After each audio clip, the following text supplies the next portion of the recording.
Here are 10 times Stewie's experiments went totally wrong. At number 10 on our list is the episode titled The Hand That Rocks the Wheelchair. We catch up with Stewie at the beach with his well-built sand house when a random kid walks up to it and destroys it. Not the kind of person to let an offender go free, Stewie tricks the kid into a conversation while he assembles a rifle to shoot the boy, but the gun backfires and Stewie shoots himself. Well, in the first place, toddlers shouldn't be holding dangerous weapons. Brian, who witnesses the accident, tells Stewie that the error wasn't from the rifle. Instead, Stewie's accident occurred because he was becoming soft. When was the last time you tried to blow something up or take over the world or even use the phrase damn you? Stewie's response is way more silly than we could have imagined. Hey, I got a lot on my plate, man. I'm learning to use the toilet. I'm learning what shapes are. It's not hard to believe that for a kid like Stewie, who's always inventing crazy gadgets, learning to recognize shapes is some serious hard work. Brian, however, maintains his stance that Stewie has lost his edge. Having considered Brian's opinion, Stewie decides that Brian could actually be right, as he might have become soft, and to remedy the situation, he sets out to build one of his fancy machines. I have gone soft. I've lost my sadistic streak. So I built a concentrated neural enhancement device designed to boost my evil side. I'll admit, that's quite a handful. Wonder how a kid still in diapers knows so much about science. With his machine ready for use, Stewie steps into it, hoping to come out feeling a lot more evil than he currently is. But when he steps out, he doesn't feel any different. He is still unable to come up with or execute any evil ideas. Well, why don't you try insulting me? Yeah, okay, sometimes you chase helicopters.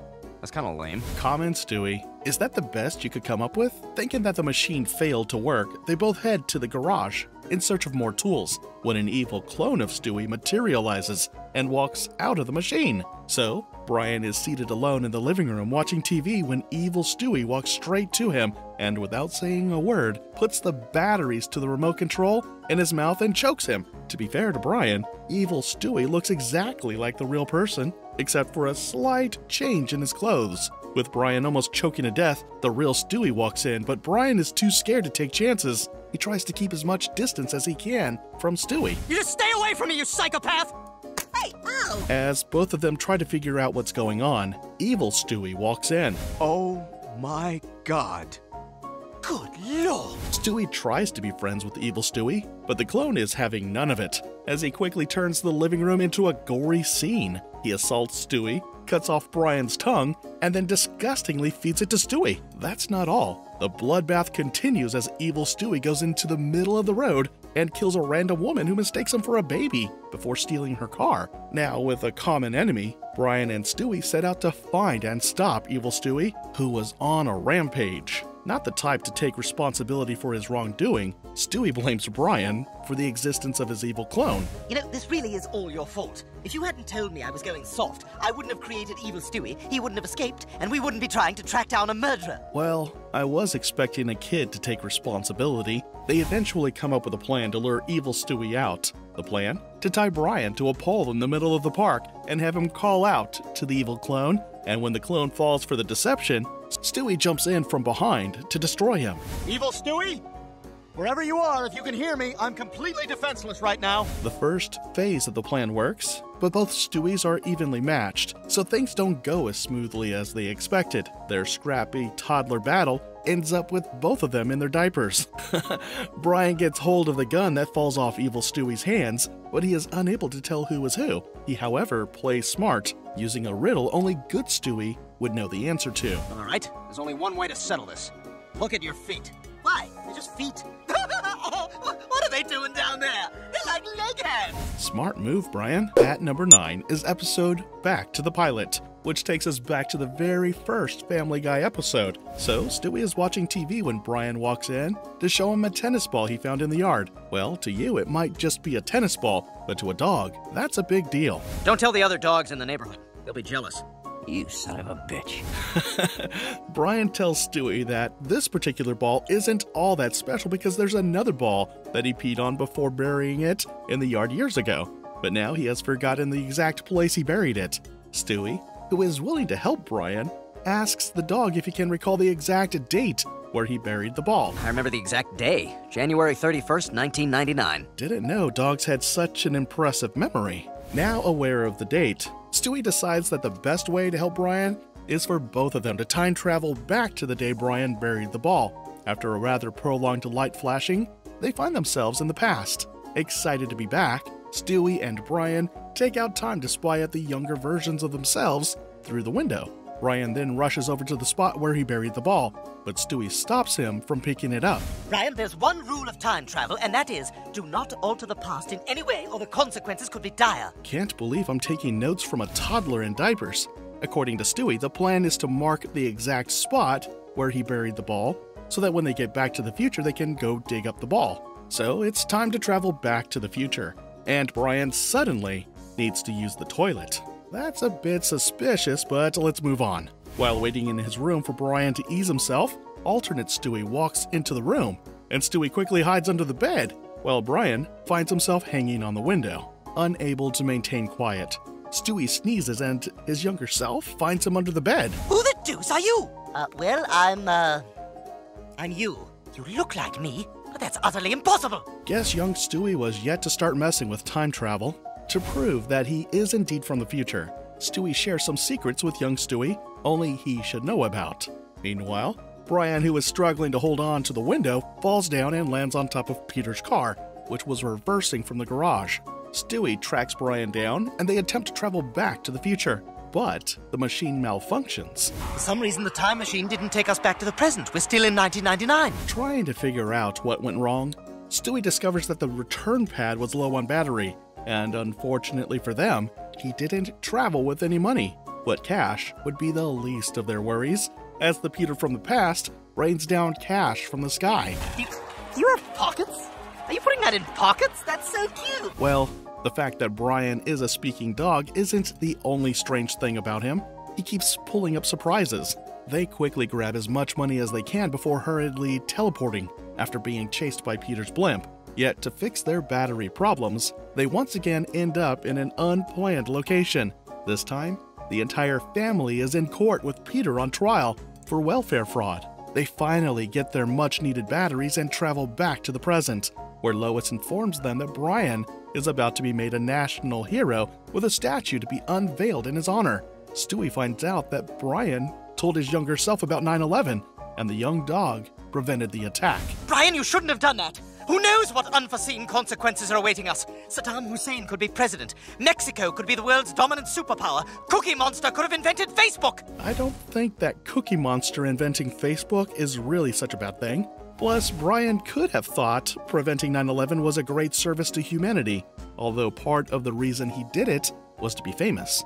Brian and Stewie make it to the living room just in time to witness the news of Brian's heroics being read. Stewie's still convinced that Brian's actions, which saved 3,000 lives, would have consequences.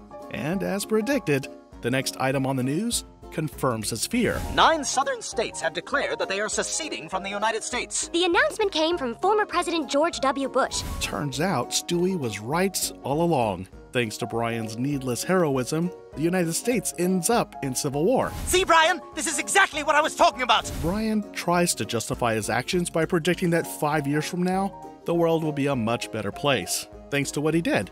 But Stewie disagrees. To prove Brian wrong, Stewie challenges him that they should go 5 years into the future to find out. Back once again inside the time machine, they travel 5 years into the future where everything looks different. Wow, this is the future?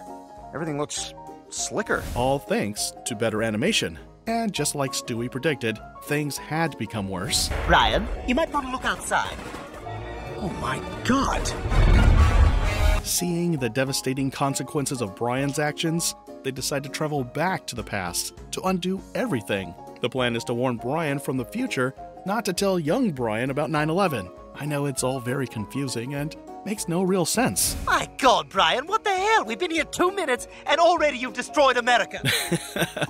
Back to the future, they learn that this time 9/11 happened. But once again, Brian messed everything up by telling his young self about Harry Potter. There's the writer of the Harry Potter series. Must be weird hanging out with us muggles, huh, Brian? Once again, they go back to the past to clean up Brian's mess. But this time, around the time machine beginning to malfunction. Wait!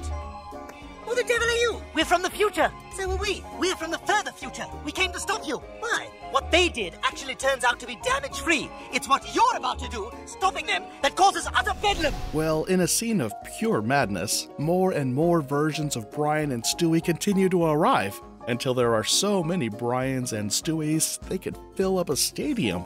After a vote to decide if they should prevent 9/11 or not, which ends up in the majority voting in favor of letting 9/11 happen, the lead, Stewie, instructs them all to get into their individual time machines and head back to wherever they came from. Just go back to where you came from and stay there! Everything turns back to normalcy, only that Brian is left nursing a leg injury. Well, I think Brian deserves it. Number 8 on our list is the episode titled The Story on Page 1. The episode begins with the Griffins at Brown University, where Meg is seeking admission. Well, while the grown folks, that is Peter, Lois, and Meg, are going through the whole official bureaucracy, Chris, Stewie, and Brian take a walk around the school premises. During their tour of the school, Stewie abandons the group and sneaks into the chemistry lab. I say, it's like the spice rack in my fantasy kitchen. Thankfully, before he creates an atomic bomb, one of the lab attendants spots him and shoves him out of the lab before slamming the door at him. Blast! This isn't the first time I've been thwarted by my small stature. Frustrated by his small stature, which he blames for all his misfortunes, Stewie makes a wish, but his wish isn't granted. So back at home, Stewie's enjoying a snack when Lois walks in, feeling like he has had more than enough. She grabs the snack and places it on top of the cupboard, a height anyone should be able to reach, anyone except short Stewie. Oh, damn my small stature! If I were big, oh, just think where I would be. Chris, however, comes to Stewie's rescue, but in that moment, Stewie has an idea. I see. Here's the solution to my troubles. So to solve his small stature problem, Stewie builds a mind control device which he implants at the back of Chris's head. Voice test. I'm Chris. I'm Chris. Eviscerate the proletariat. Eviscerate the proletariat. Now Stewie has complete control of Chris, who is basically just a puppet. Stewie leads his puppet to the hardware store to purchase a power tool, but the shopkeeper denies his request. Sorry, kid. I can't sell power tools to minors. Turns out, Stewie's problem is more than just his height. Where the hell would I keep it? In my diaper? Get out of here, you hobo! Oh, bloody hell. Is this thing still on? That went quite well, if you ask me. Planning to take revenge on Lois for all of the times she's denied him the pleasure of his excesses, Stewie controls Chris, who is wielding an axe to chop off Lois's head. But the plan fails as she turns on the microwave, which fries his mind control device. Oh, now free from Stewie's spell, Chris attacks Stewie, but the naive teenager is easily tricked by the toddler. If anyone on this show is smart, it's definitely not Chris. We move to number 7, another episode where Stewie's height is mocked. This episode, titled Big Trouble in Little Quahog, begins with Lois and Stewie returning from a birthday party, with Stewie's face painted to look like a cat. Brian initially mistakes Stewie for a cat and barks at him, but Lois explains to the security dog that it's nothing to be worried about. Sometimes I forget that Brian is an actual dog. Stewie unpacks his goodie pack, and its contents turn out to be a disappointment, except for a whistle which produces no sound. Well, the whistle actually does produce a sound, just that the sound can only be heard by dogs. Now, with something to get on Brian's nerves, Stewie begins to blow the whistle unnecessarily. Oh, it's a dog whistle. Ah! I've always wondered what that sounds like to you.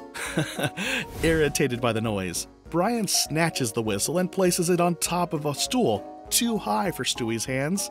Pissed at Brian for making fun of his height, Stewie decides to build a machine to shrink the dog. He then tricks Brian into falling into his trap, although Brian falls into the trap quite easily.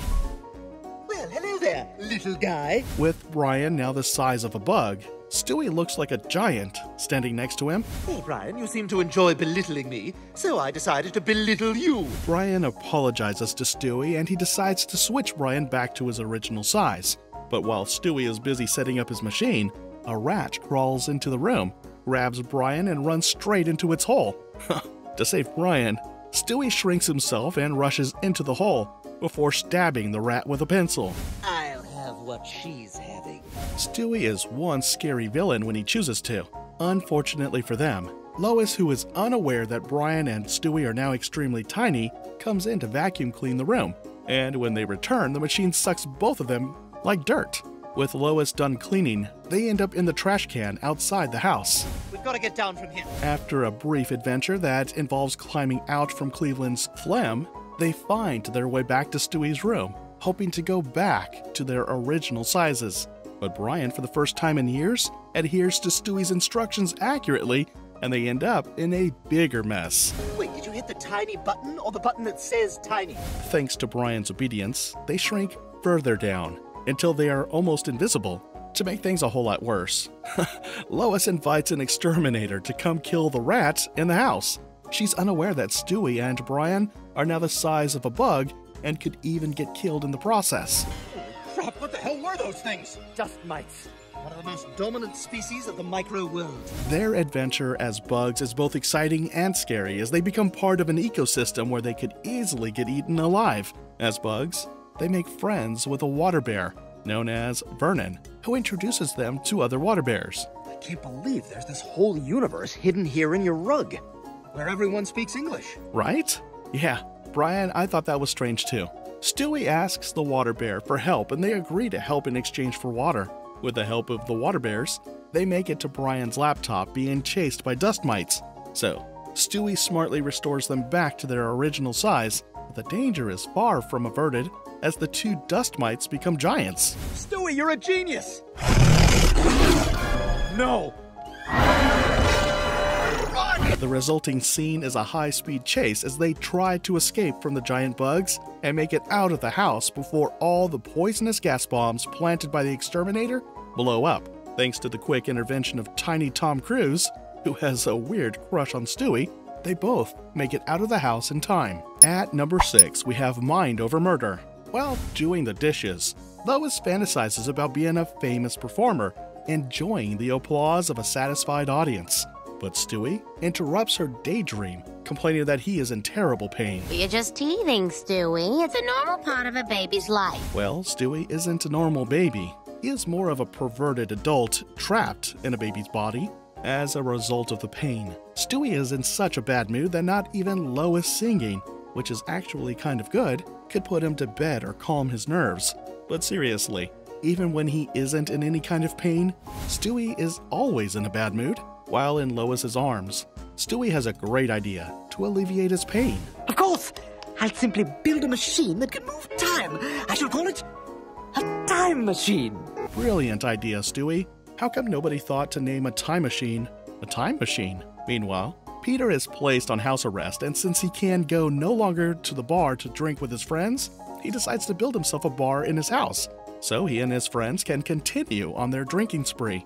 Lois is, however, fed up with having to do all the house chores alone, so she instructs Peter to watch over the baby while she takes a much-needed hot bath. Peter's genius idea of watching over a baby who's struggling with teething pains is to get the baby drunk. Well, it's delightful. Stewie might just go on to be an alcoholic. Having been introduced to alcohol, Stewie finds his way to the bar where he ends up flirting with a hot chick while he drowns in alcohol. Gotta admit, Stewie is quite the smooth talker. Lois returns to find her baby drunk, but Peter doesn't care about it. What? Oh, him? Oh, yeah, he's a real lightweight. No, he is a baby. Lois immediately instructs Meg to take Stewie upstairs and put him to bed. The next morning at breakfast, Stewie is back to his usual sore state. With the effects of the alcohol having worn off, Stewie's teething pains return in full force. I must complete my time machine, move time forward, and end this agony. Somehow, the blueprints for Stewie's time machine make it to the stage, and Lois, who's performing, thinks it's a present from her baby Stewie. Look, everyone. Stewie drew a picture for his mommy. Oh, if only she knew how much Stewie hated her. To Stewie's surprise, few of the men recognize what's on the paper. A time machine! Well, sure, here's where the flux capacitor goes. Well, a time machine is so common any random person would recognize its blueprints. Stewie returns back to his room, fuming that his trade secret has become public knowledge. With his genius invention now out in the public, Stewie decides to change his plans. Yes! Instead of moving time forward to bypass this wretched teething, it might just be possible to reverse time's heady flow and undo ever having drawn those damnable blueprints. Huh. This time around, Stewie's little time machine works to perfection as he reverses everything back to the beginning of the episode, where Lois pleads with Peter to take Chris out to a soccer game. But Peter, in his usual clumsy nature, steps on the time machine and damages it. So, Stewie would just have to endure the pains of teething, like a normal baby. Lois doesn't get to be a superstar, and Peter doesn't get to drink himself to a stupor in his home bar. At number 5, we have the episode I Never Met the Dead Man, where we see Stewie trying to make a phone call to the Pentagon using his Sesame toy phone.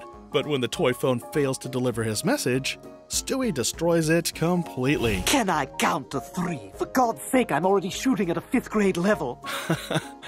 Stewie could do with some anger management classes. Stewie then carries his frustration to the dinner table, refusing to eat his vegetables. But Lois outsmarts the baby and quickly shoves the veggies into his mouth, which he spits out almost immediately. Who the hell do you think you are? Thank your stars, Lois doesn't understand baby language. Following this terrible encounter, Stewie sets out on a mission to destroy his archenemy, broccoli. The first rule of war is know thine enemy, and I know this. Cold kills broccoli. It's so simple. Having discovered his enemy's weakness, Stewie decides to totally exterminate broccoli. To do this, he needs to build a machine to control the global environment. Obsessed with his desire to win this war, Stewie begins constructing his new machine. What do you say to that, broccoli? Stop mocking me! And in a stroke of good fortune, Peter, who while driving crashed into a satellite dish which knocks off the city's television signal, decides to continue in his folly by dragging the dish home, just the right equipment for Stewie to complete his mission. It appears the witless provider has finally brought me something of value. I can use that crude device to amplify my deadly signal. Victory shall yet be mine. Listening to Stewie, one might think he is planning to take over the world, but it's just a senseless war against broccoli.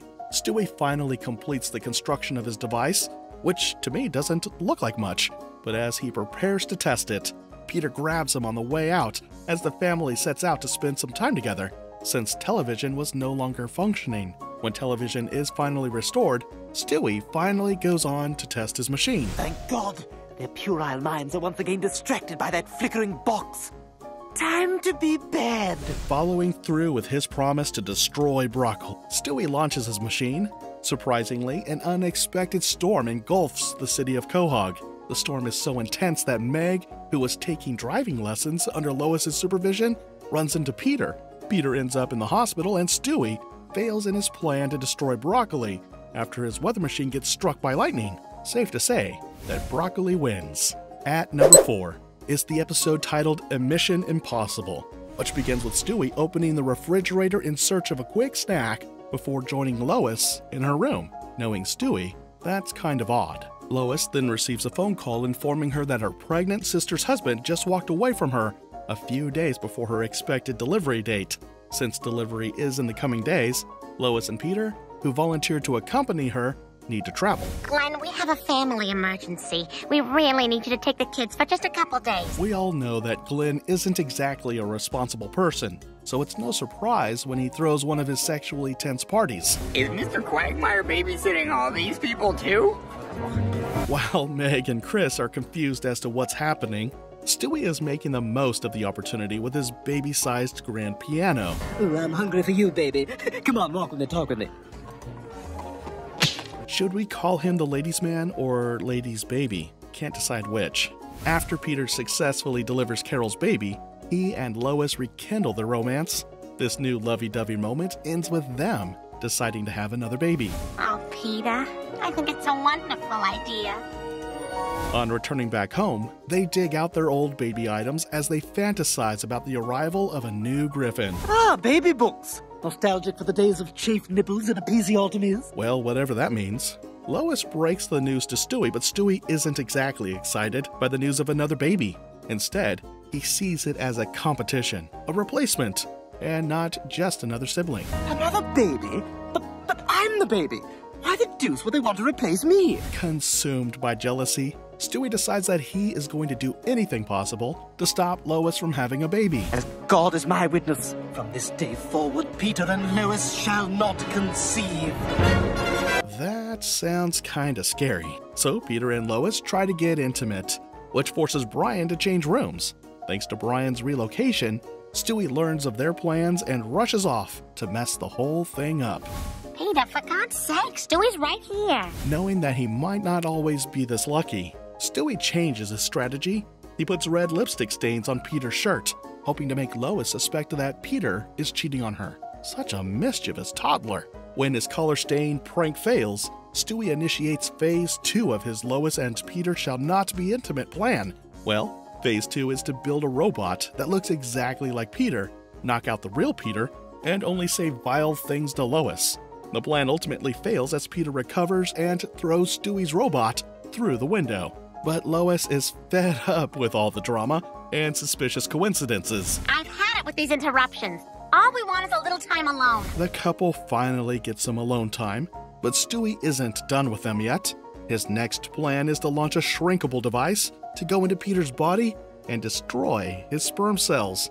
Come to think of it, how does a toddler keep constructing all these crazy inventions? Well, do you know what today is? A bad day to be a sperm. What follows is a battle that resembles a scene from a Star Wars movie, as Stewie fights to destroy all of Peter's sperm. After a rather chaotic duel, Stewie and one of Peter's sperm discover that they share a common enemy, Lois. So, Stewie has a change of heart. Perhaps I've been looking at this the wrong way. I dare say I should embrace the idea of having a little brother. They quickly become partners with Stewie, even giving his soon-to-be baby brother some advice. When you're born, don't let the doctor slap you on the ass. It degrades us all. Meanwhile, Peter and Lois have a change of plans at the last minute. They decide not to have a baby brother while Peter dumps his sperm in the toilet. No! Come back here this instant, you fat bastard, and do her!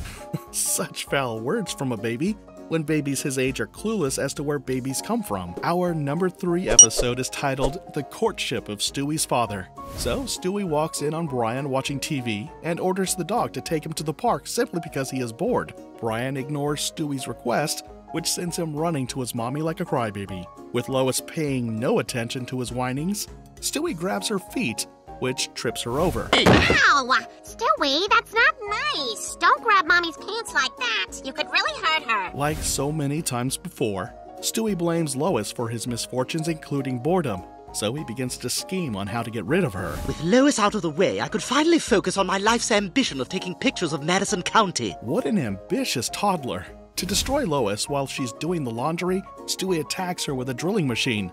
But Lois, who's unaware of the attack, narrowly escapes, leaving the machine stuck to the wall. While its pilot receives enough head knocks, he could end up with a concussion. Brian, who witnesses the entire thing, chooses not to lift a finger to help. Oh man. Worried about Stewie's behavior, Lois goes to the daycare to complain to his teacher, where she's shown all the weird pictures Stewie has been drawing in class. Pictures of various ways he could kill his archenemy, Lois. But clueless Lois and the even more clueless teacher both missed the point. Notice anything unusual? I sure do. His father's not in any of them. Exactly. Just when you think Lois is the smartest of the Griffins, she disappoints you. While in class, Stewie attempts to take out Lois, but once again, Lois unknowingly moves and his arrow hits the teacher. But who lets a toddler carry a bow and arrow to daycare? Still concerned about Stewie's behavior, Lois brings it up with Peter, thinking that the baby's behavior is due to Peter not spending enough time with the family. It's time that you take an interest in your son. Starting today, I want you to spend more time with Stewie. I thought it was going to be a friendly request, but this sounds like a command. Now in charge of Stewie, Peter takes him to see a game, except that he totally forgets about the baby. Oh my God! He's gonna miss the game! Next, Peter takes Stewie to the bar to hang out with his friends.